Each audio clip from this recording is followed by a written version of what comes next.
everybody and welcome to Jeff's Baking Blog. Today I'm going to make a gingerbread layer cake, and I'm going to top it with some vanilla mascarpone cream, basically mascarpone and double cream mixed together with some vanilla. And I'm going to do it in a 9-inch by 12-inch rectangular pan, which is 23 centimetres by 30 centimetres, and I have greased that and lined it. And I've got my oven preheating at 180 degrees Celsius, that's 160 Celsius with a fan, 350 Fahrenheit. And for the gingerbread, I'm basing the recipe on one by Mary Berry, but I'm varying it slightly because she used self-raising flour and I'm using plain flour. But other than that, it's pretty similar. And then I have the mascarpone and double cream topping to go on top as well. So I'll go on to the ingredients. And for the cake, I have 225 grams, which is 1.5 cups, based on scooping packed flour into a 250 milliliter cup of plain flour. I have 9 grams, 2¼ teaspoons of baking powder, 4 grams, 1 teaspoon of baking soda, 14 grams, 2 tablespoons of ground ginger, 2.5 grams, half a teaspoon of mixed spice, or you could use ground cinnamon if you wanted to, or another spice if you want, it's up to you. Then I have 100 grams, 7 tablespoons of unsalted butter, which I've cut into cubes, 100 grams, 5 tablespoons of black treacle or molasses, 100 grams, 5 tablespoons of golden syrup. You could use corn syrup or maple syrup or honey, I suppose. I have 100 grams, which is a packed half cup of light brown sugar. I'm going to use 1 medium egg, and I have here 275 millilitres of whole milk. Now, in actual fact, I didn't have whole milk, so I have used a whole milk powder and created the 275 millilitres from that. Then for the topping, I have 227 grams, which is 1 cup plus 2 tablespoons of mascarpone. I have 240 millilitres, 1 cup of double cream. I have 10 millilitres, 2 teaspoons of vanilla extract, and 25 grams, 2 tablespoons of caster sugar. So the first thing we need to do is to make the cake. And to make the cake, I'm going to melt the butter, the brown sugar, the golden syrup and the black treacle on a low heat until everything's melted and can be combined when I stir it in.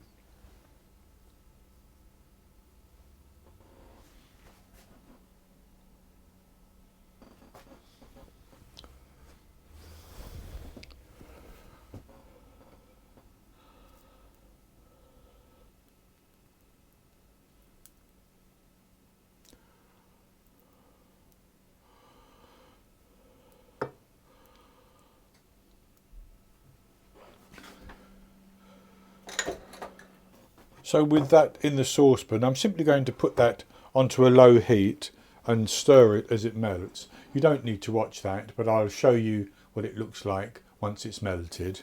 So I've melted the butter and the sugar into the golden syrup and the black treacle, and that's just cooling down a little bit, because obviously it would be very, very hot after melting. So I'm just going to set that to one side. And what I'm going to do then is to put the dry ingredients, which is the flour, the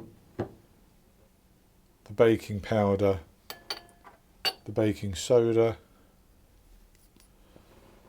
the mixed spice and the ground ginger, into a large bowl, and I'm going to mix those around to get them combined.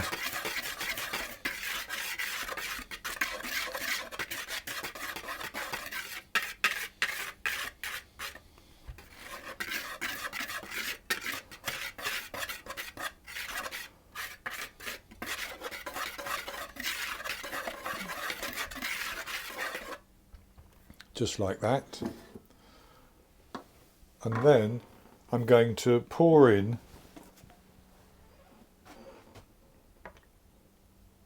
the melted mixture.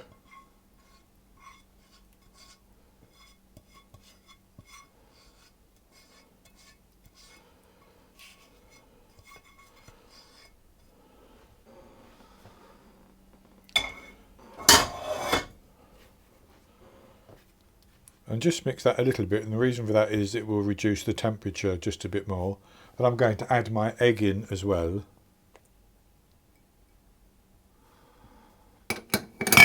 And about 1/4 of the milk. And I'm going to mix those around until I've got them combined.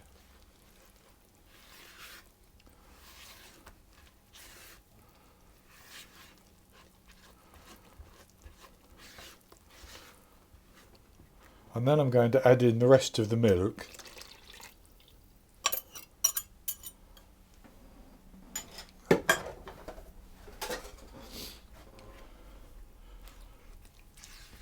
And mix that until that's fully combined.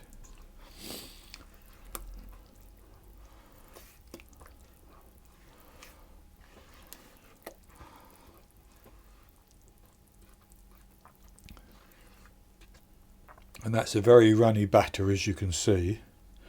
So what I'm going to do is I'm going to pour that into my prepared cake pan.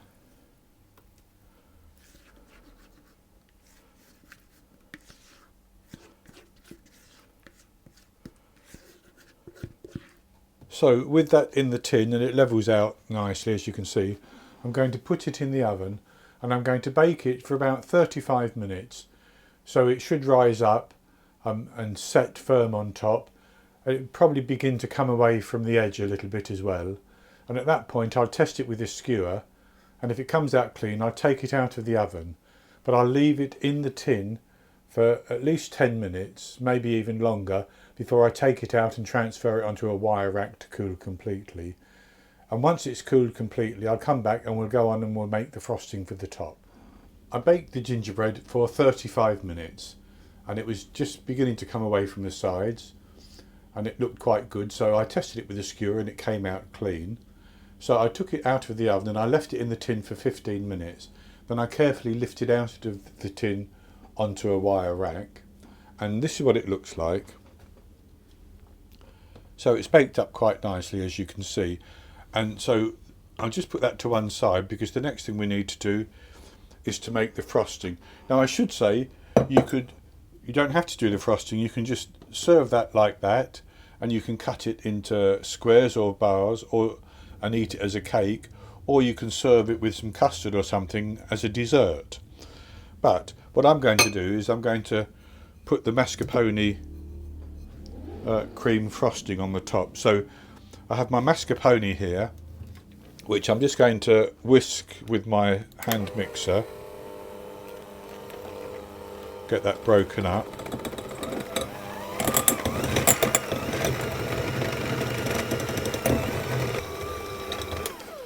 And I'm going to add in my vanilla extract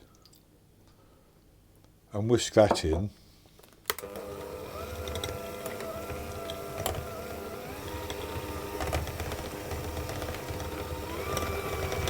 And then I'm going to add in the cream as well.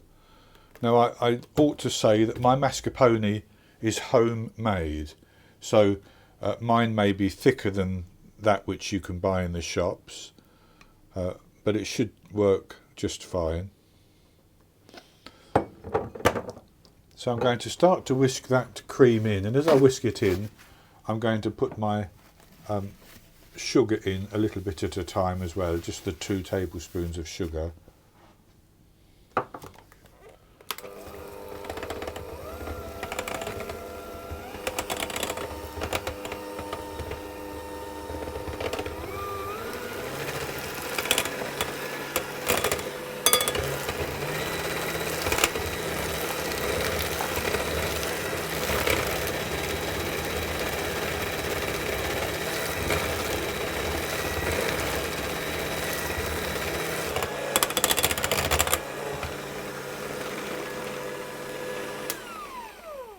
So that's whisked in to a nice thick consistency now.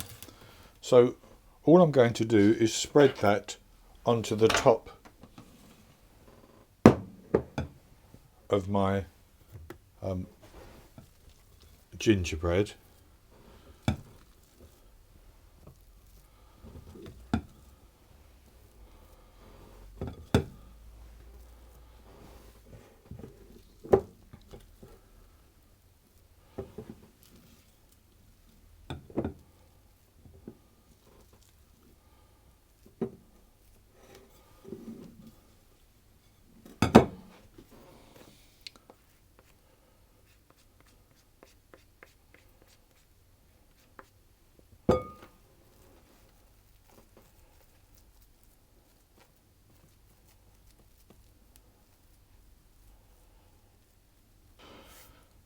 And with that spread over the top like that, I'm simply going to cut it and have a taste of it.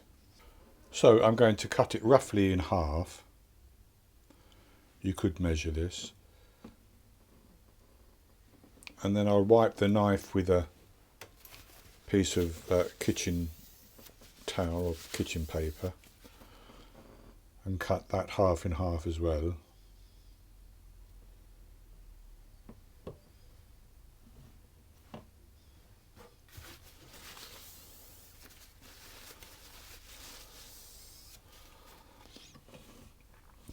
And I think I'll cut these into 4 pieces as well.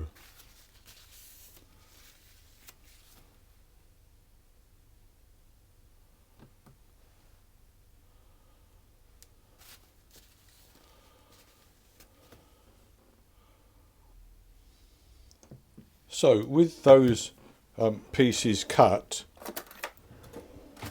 I'll just try and show you one piece up closer so that you can see that it's nicely baked. And I'll have a taste of this piece.